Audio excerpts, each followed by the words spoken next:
बिहारी अस्मिता को जगाने के लिए बिहार में बिहार दिवस मनाने की परंपरा की शुरुआत की गई थी और वो अनवरत जारी है। कोरोना संकट ने हालांकि समारोहों पर खलल जरूर डाला है, लेकिन आम लोग अब भी बिहार दिवस को बड़े ही उत्सवी माहौल में मनाते हैं। आज आज ये 100 आज बिहार 109 साल का हो गया और मुझे कहने में इतनी खुशी हो रही है कि आज बिहार का जो विकास हुआ है सारे देश के लोग देख रहे हैं कि बिहार किस तरह से बढ़ा है और बिहार के जो टैलेंटेड है वो पूरे विश्व में, एक जगह हम नहीं कहेंगे, पूरे विश्व में अपना परचम लहरा रहे हैं। और बिहार का विकास आप देखें तो हर ढंग से, चाहे वो रोड हो, घाट हो, हमारा और आर्थिक नीति हो, इस तरह से सभी तरह में हम विकास किए हैं। बिहार में बहुत कुछ था लेकिन उसमें बहुत कमियां भी आई हैं। उन कमियों को सुधार करके बिहार को अपनी पौराणिक स्थिति में, जब विश्व का गुरु था तो बिहार ही केंद्रित था। देश की राजधानी बिहार ही थी, पाटलिपुत्र ही देश की राजधानी थी। जब बिहार स्वर्ण काल में कहा जाता था देश को स्वर्ण काल में, तो उस काल में लाने के लिए सब धर्म सब वर्ग के लोगों को एकजुट करने में, आपसी ईर्षा, आपसी जो लोगों के अंदर जो प्रतिस्पर्धा है, उन सब को त्याग करके बिहार के आगे बढ़ाने में हम सब सहयोग करें। डेवलपमेंट के प्लान पर क्या क्या कुछ बात? डेवलपमेंट जो बिहार पहले था आज उसमें बहुत कमियां हैं। आप याद कीजिए शेरशाह के समय वो जो रोड था कलकत्ता से लेकर के पंजाब तक, जो वो रोड देख लीजिए उस समय बना था। और उसी तरह से हमारा यूनिवर्सिटी था, नालंदा विश्वविद्यालय, अब विक्रमा शिला यूनिवर्सिटी हुआ। तो ये सारे चीज़ें जो होती रही है बिहार का, इसके कारण हमारा बहुत उन्नति हुआ है। देखिए, बिहार लैंडलॉक्ड स्टेट रहा है, उसके बावजूद भी श्री बाबू के समय में बड़ी तेजी के साथ इंडस्ट्रियलाइजेशन हुआ।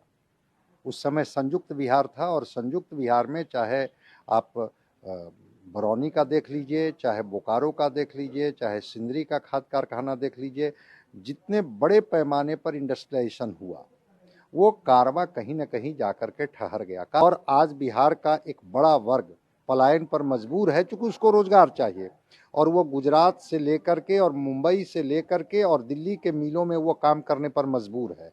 लेकिन बिहार में इंडस्ट्रियलाइजेशन की गति जितनी तेज होनी चाहिए थी वो नहीं हो पाई।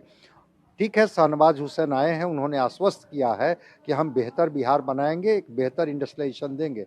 जहाँ तक इथेनॉल प्रोडक्शन की बात चल रही है या जो पुनः शुगर मिल को पुनर्जीवित करने की बात चल रही है, तो चीज़ें ठहरी है। लेकिन कुछ जो सकारात्मक पक्ष हुआ वो भी हम देखेंगे। सड़कें बनी हैं, गांव-गांव सड़कों से जुड़ गई और अच्छी सड़कें बनी हैं। अगर बिजली पहुंची है तो इसको हम लोग स्वीकार करते हैं कि ये सकारात्मक पहलू है। लेकिन जो दूसरा जो पक्ष है जिसमें चीज़ें ठहरी है कि एजुकेशन कहीं ना कहीं से कोलैप्स किया है। हायर एजुकेशन तो पूरी तरह से कोलैप्स किया।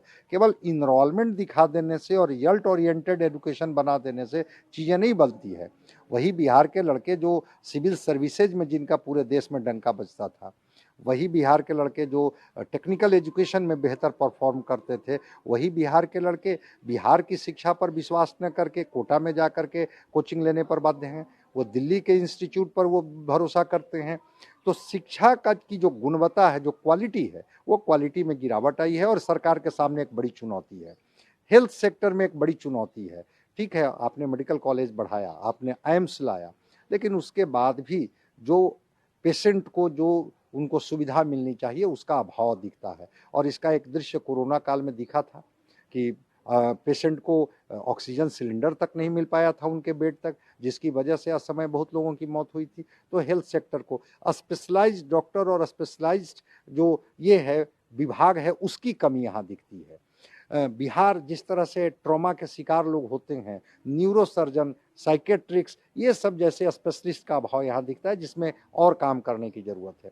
और सबसे जो मूल चीज़ है बिहार को लेकर के कि अगर आपके पास एग्रीकल्चर ही है तो एग्रो बेस्ड इंडस्ट्री जिस गति से बढ़नी चाहिए थी उस गति से नहीं बढ़ रही है। ठीक है, बातें होती है, बजट में उसका प्रोविजन भी किया जाता है, लेकिन agro based industry, processing unit, खास करके किसानों के लिए जो कोल्ड स्टोरेज का जो चेन है उसका अभाव दिखता है। गन्ना उद्योग, उसमें आप देखे होंगे कि एक एक करके चीनी मिलें कैसे बंद होते रही और बिहार के किसान अपने गन्ना को लेकर के उत्तर प्रदेश के मिलों में भटकते रहते हैं।